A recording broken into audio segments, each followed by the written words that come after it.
Olá, bom dia, bem-vindo a mais um programa da Aliança Evangélica Portuguesa.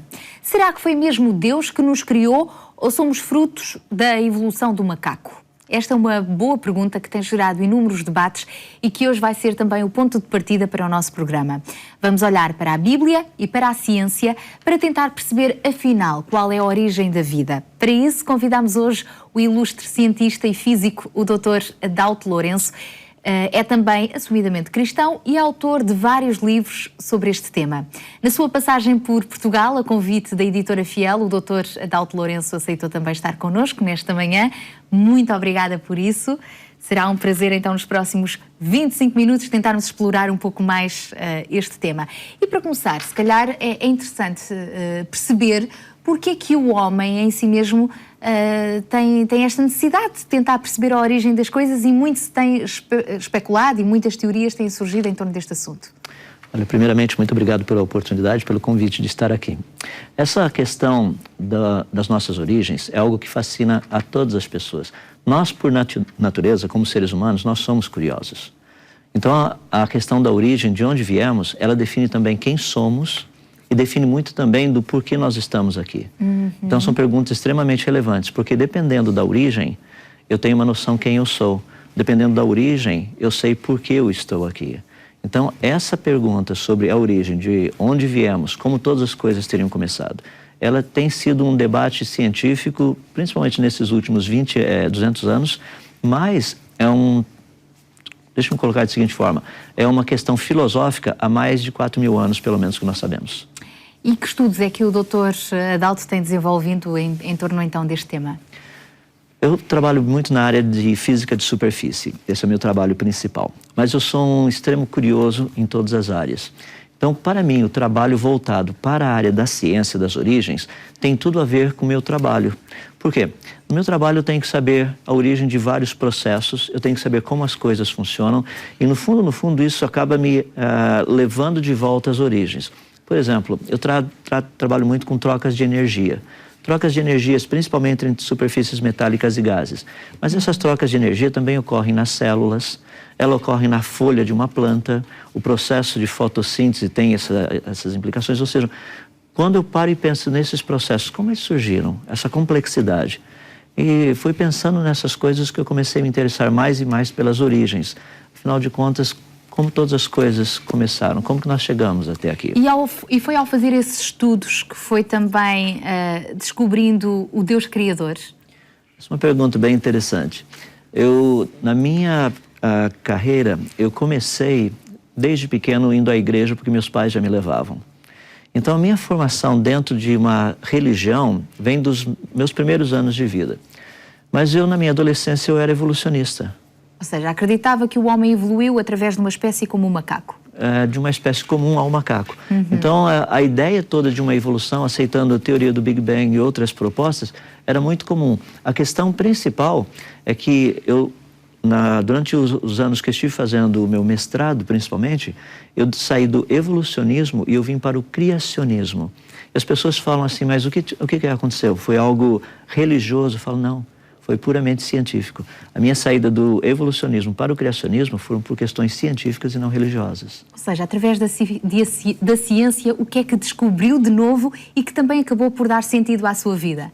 Algo que foi muito interessante na área da ciência foi o seguinte. Na ciência nós estudamos aquilo que nós chamamos de processos naturais e leis da natureza. Processos naturais são aqueles processos que ocorrem normalmente na natureza. Alguns, para serem mais simples, a erosão é um processo natural, morte é um processo natural, chuva é um processo natural. Então, todos esses são processos naturais. A natureza está cheia deles. E também nós temos na natureza o que nós chamamos de leis da natureza. Leis da natureza, por exemplo, a gravidade é uma lei da natureza. Então, nós temos várias leis naturais e vários processos naturais. A questão é, processos naturais e leis da natureza teriam trazido à existência o universo e a vida? Essa foi a pergunta que mais me inquietava. À medida que o tempo foi passando, os estudos foram aprofundando, a resposta era sempre não. Deixe-me citar um exemplo simples.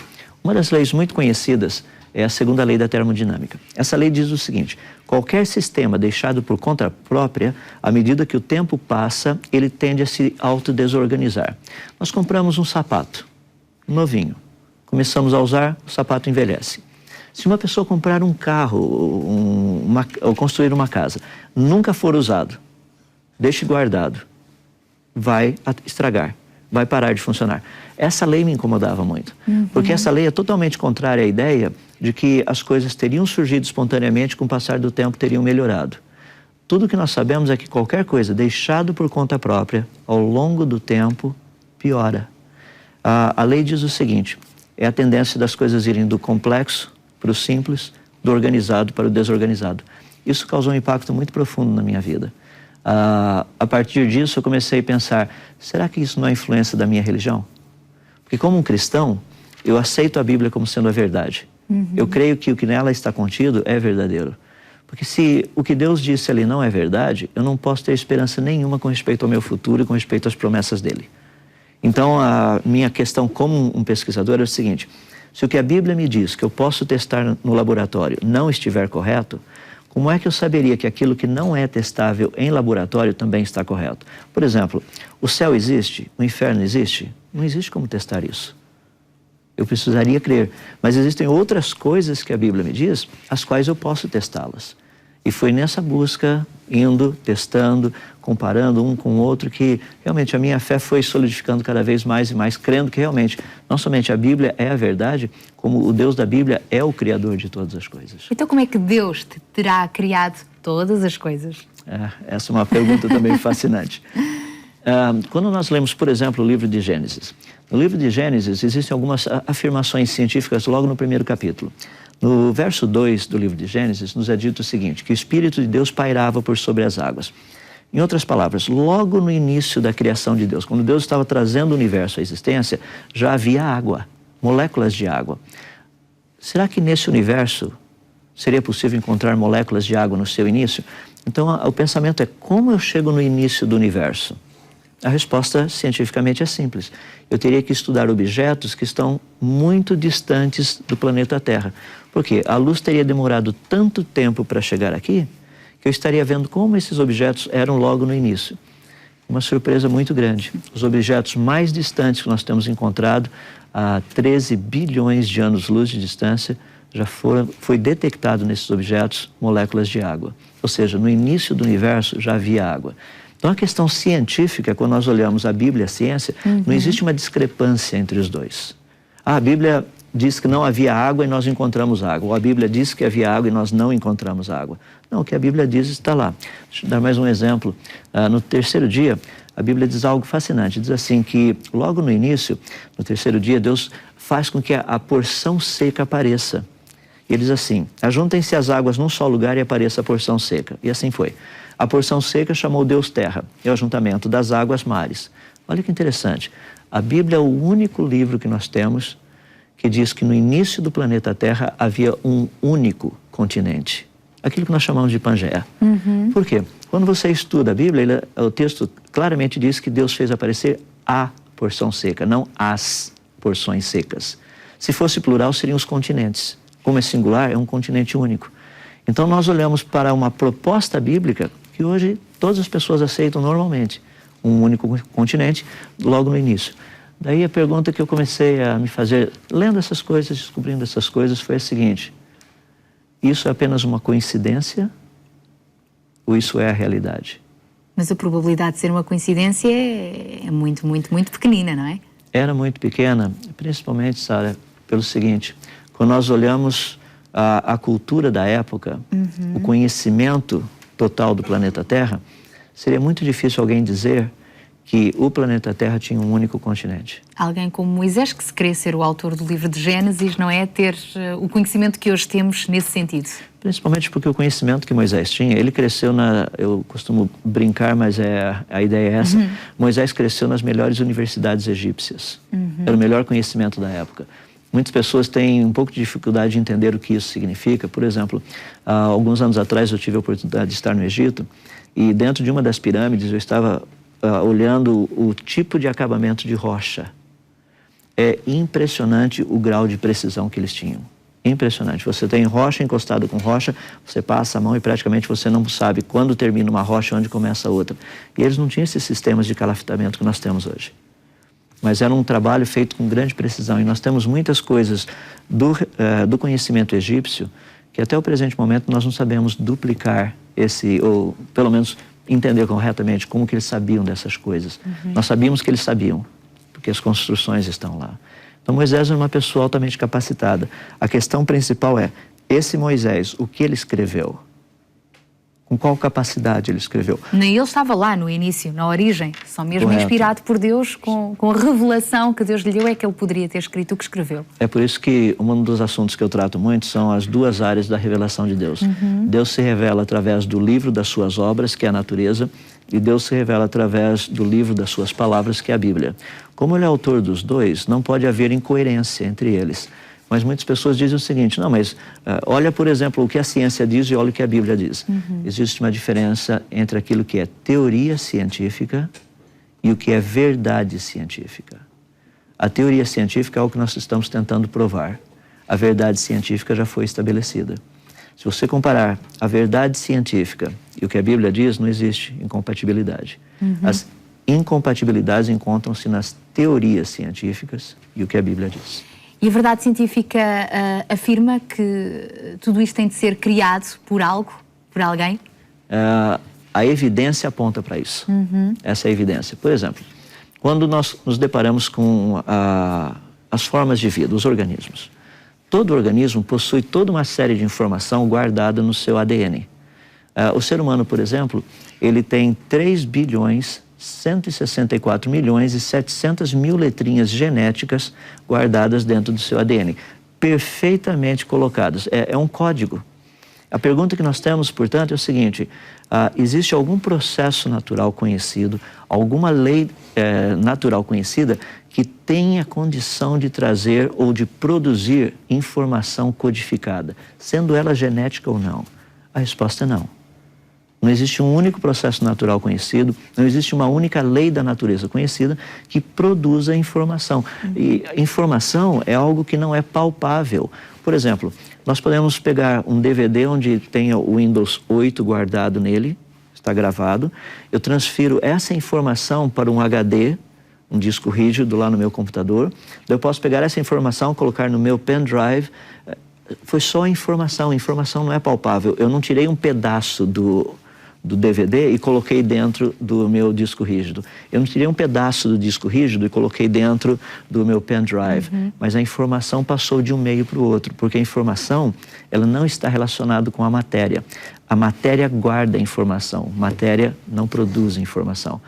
Essas coisas começaram de repente a fazer sentido, porque eu olhava na Bíblia vendo um Deus que criou todas as coisas.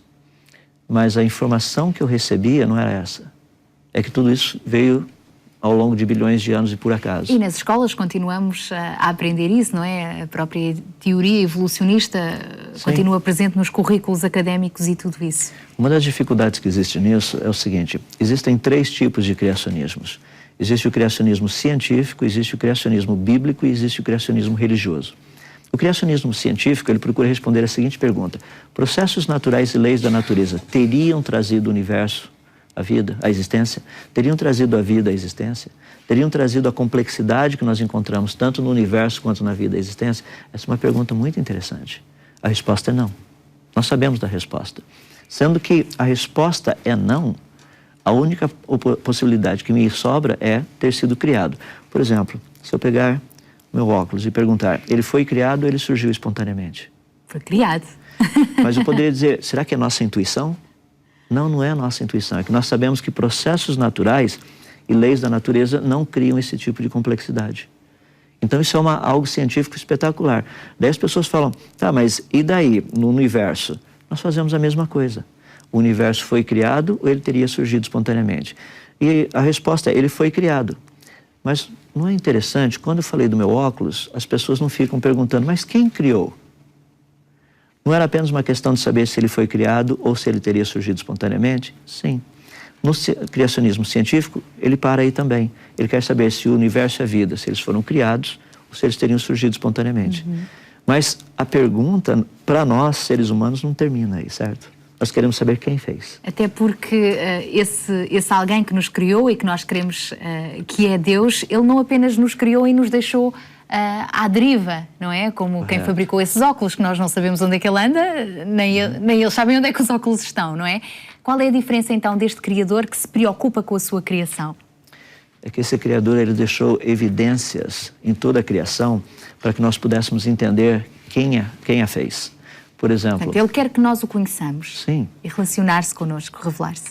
Essa é a parte que, para mim, é a parte mais preciosa. Por quê?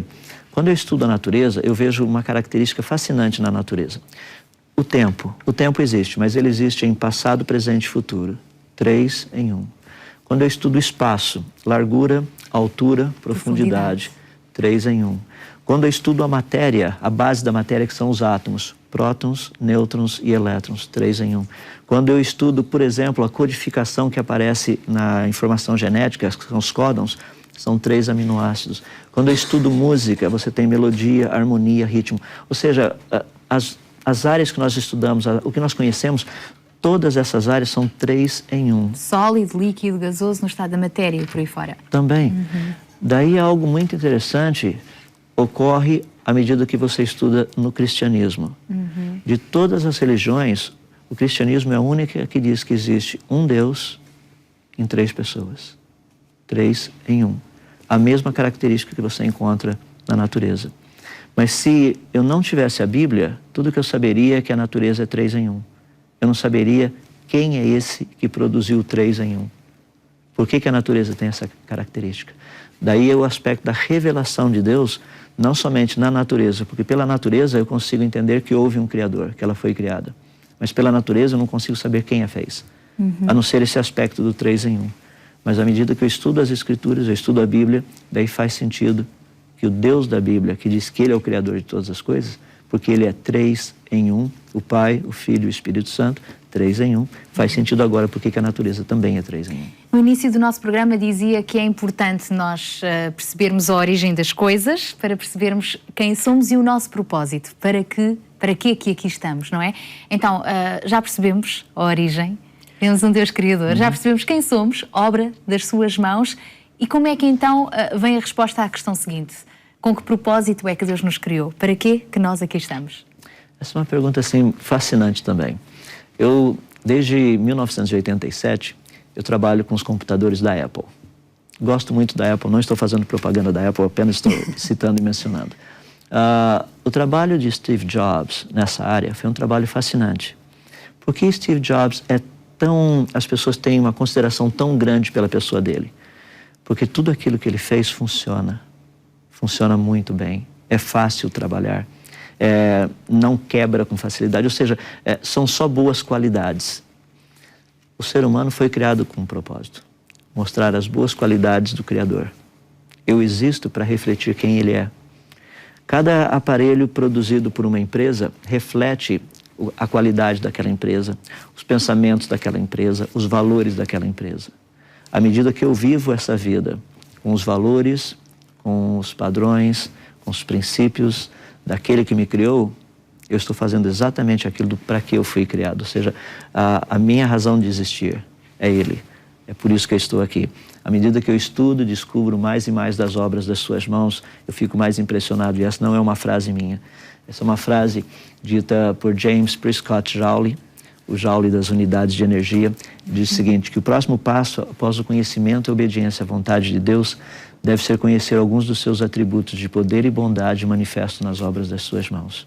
Então é algo fascinante podermos estudar e conhecer essas coisas. Então a razão do porquê nós estamos aqui é uma bem simples, bem simples. Existe um Criador que nos trouxe à existência para refletir tudo aquilo que Ele é. Da mesma maneira que aquilo que é produzido por uma empresa reflete os valores que a empresa possui, reflete a qualidade que a empresa tem, aquilo que ela preza, aquilo que ela julga mais importante. A mesma coisa com o Senhor Deus. E também podemos olhar para um Deus Criador muito criativo, não é? Porque todos os seres humanos são diferentes.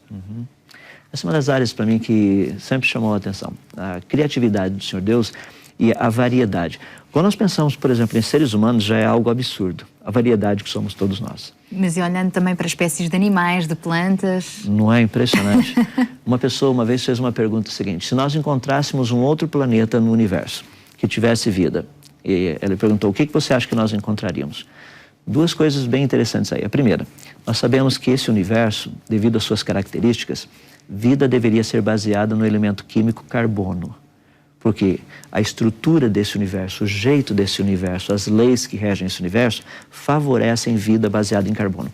Então, se nós tivermos algum outro lugar por aí, encontrarmos vida, seria em carbono. Agora, a vida que tem no planeta Terra é em carbono. Então, nós temos vida com uma célula só, temos vida com muitas células, vida dentro d'água, vida fora d'água, vida que voa, vida que é inteligente, vida que nós chamamos de não inteligente, mas possui inteligência. Ou seja, é uma variedade astronômica a quantidade que tem. Só entre insetos, anfíbios, répteis, mamíferos, aves e peixes, nós temos mais de 1.250.000.000 de espécies e ainda não está tudo catalogado. Ainda assim, olhando para o relato da Bíblia que encontramos em Gênesis, está escrito que quando Deus criou cada um desses elementos, o sol, a terra, as plantas, viu Deus que era bom. Quando criou o ser humano, viu Deus que era muito bom. Quer dizer que cada um de nós somos obra-prima, o expoente máximo da criação de Deus. Porquê? Porque Deus tem um padrão de qualidade. Quando Deus faz, Ele não faz nada que seja quase bom. Porque uma das suas características é perfeição. Um Deus que é perfeito faz coisas perfeitas. Aí muitas pessoas me perguntam o seguinte, mas quando nós olhamos o mundo hoje, nós não vemos essa perfeição. Não. E é verdade, porque Deus sendo perfeito, Ele nos deixou leis perfeitas e mecanismos perfeitos para que coisas acontecessem. Um exemplo simples, se uma pessoa pegar um veículo, um carro, e em vez de fazer a troca de óleo como o fabricante manda, colocar água no radiador como o fabricante manda, tomar cuidado dos pneus como o fabricante manda, ele começar a fazer o que ele acha, daqui a pouco aquele veículo não vai mais funcionar. Ele não vai durar o quanto ele deveria durar. Ele vai estragar, ele vai quebrar-se. Mas se fizermos como o fabricante manda, a vida daquele veículo, a vida útil do veículo será muito grande. E é isso que tem vindo a acontecer com o ser humano, que se tem afastado de Deus, correto, negligenciado até aquilo que Deus nos diz no manual de instruções, que é a Bíblia, sim, não é? Nós estamos já quase a terminar o nosso programa e queremos ainda assim terminar com uma palavra de esperança. Doutor Adalto, não apenas como cientista físico, mas também como cristão, que tem vindo a conhecer mais de perto este Deus, como é que nós nos podemos então relacionar de perto com Ele, já que Ele se preocupa connosco? Sim, essa é uma pergunta assim fascinante também. Deixa eu responder rapidamente essa pergunta fazendo uma outra pergunta. Se Deus não se revelasse a nós, nós teríamos condição de conhecê-lo? A resposta é não, porque nós ficaríamos apenas fazendo algumas ideias do que seria esse Deus. O exemplo do óculos. Eu saberia quem fez o óculos? Não, eu tenho algumas noções, mas o nome dessa pessoa, quem projetou, as mãos que o fizeram, eu não saberia. A menos que essa pessoa se apresentasse a mim, ela viesse e falasse, fui eu quem fiz esses óculos. Eles foram feitos no dia tal, em tal lugar, coisas assim. Daí eu teria condição de conhecer essa pessoa porque ela se revelou a mim. Mas daí entra outro aspecto. Eu posso acreditar que foi ela que fez ou não. Eu posso falar, não, eu não creio que foi você que fez tudo isso. Ou eu posso olhar e falar assim, eu creio que você fez. A questão com o nosso Deus é exatamente isso. Ele se revela a nós através da Bíblia. Ali Ele conta quem nós somos. Ele conta quem Ele é. Ele conta o que Ele espera de nós. Ele conta como nós podemos nos achegar até Ele. E para mim isso é algo fabuloso, porque eu não tenho acesso a muitas pessoas importantes no planeta, mas eu tenho acesso àquela pessoa que é a mais importante no universo. As pessoas importantes desse planeta, eu duvido que elas me conheçam pelo meu nome, mas aquele que é o dono do universo todo me conhece pelo nome. Essas coisas para mim são muito mais valiosas do que toda a experiência, do que toda a ciência que eu conheço. E Deus conhece-nos ao detalhe. Nem um só fio da nossa cabeça cai sem que Ele o permita, não é verdade? Não é impressionante? É esse Deus que eu tenho comentado com as pessoas, que tem sido um prazer servi-lo nessa vida. Porque eu não estou falando de um Deus que conhece apenas de algumas poucas coisas.